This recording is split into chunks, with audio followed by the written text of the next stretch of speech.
Now at 11 o'clock, 2 more people from Connecticut are sent to the hospital, and it could be related to vaping. The state now investigating a total of 13 possible cases. It's pretty scary for a lot of people. Channel 3's Matthew Campbell is live right now. He's at the Department of Health with a strong warning that's being sent out tonight. Matthew.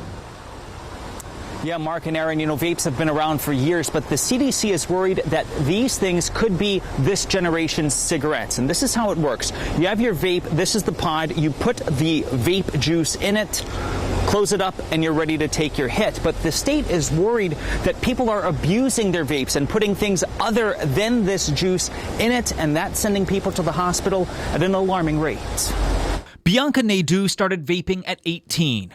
Now 21, she recently picked it back up and believes she's feeling side effects. I just feel like it's scratchy. The liquid sometimes from the vape juice gets in your throat, and that's a really gross flavor that sits in there for a while. The latest stats from the Centers for Disease Control has her considering quitting. Nationwide, the CDC says there have been 530 cases of lung injury associated with the use of e-cigs or vaping products, and 7 deaths may be related to it. In Connecticut, there have been 13 cases, and 1 person is still in the hospital. I always get nervous. I'm like, this could be me.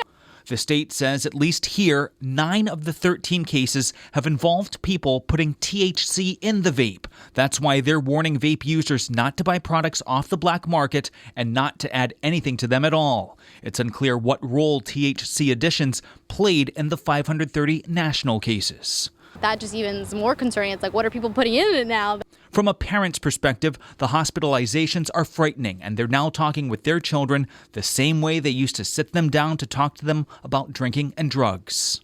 I basically told her, I said, I don't think it's such a good idea. It might affect your lungs, and, it could be addictive. At the end of the day, this father realizes his children and other young people have the freedom to choose. I don't know 100% what they're going to do when they're not with me or my or their mother, but, hopefully they make the right decisions.